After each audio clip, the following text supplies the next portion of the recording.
వీరికి TTD EO Anil Kumar Singhal అర్చకులు ఆలయ పెద్ద మర్యాదతో సాదరంగా స్వాగతం పలికి దర్శన ఏర్పాట్లు చేశారు.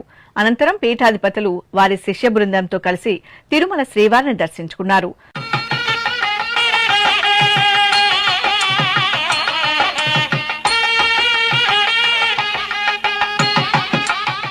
దర్శనానంతరం శ్రీ సత్యాత్మ తీర్థస్వామి మీడియాతో మాట్లాడుతూ అనుగ్రహ భాషణం చేశారు.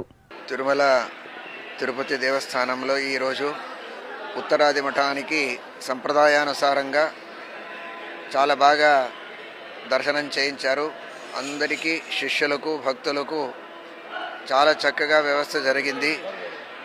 వెంకటేశ్వర స్వామి యొక్క పరమానుగ్రహంతో సమగ్ర దేశంలోనే అందరికీ సౌఖ్యము, సౌభాగ్యము, సమృద్ధి అంత కావాలి, అంతటా సస్యశ్యామలంగా ఉండాలి అని ఆ స్వామి పాదార విందమునందు ప్రార్థన చేస్తాము.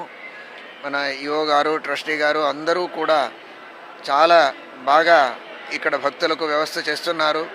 వారికి కూడా భగవంతుడు విశేషంగా అనుగ్రహం చేసి ఇటువంటి సేవ చాలా చక్కగా ఇలాగే విశేషంగా చేయడానికి మంచి శక్తిని ఇచ్చుగాక అని ప్రార్థన చేస్తాం.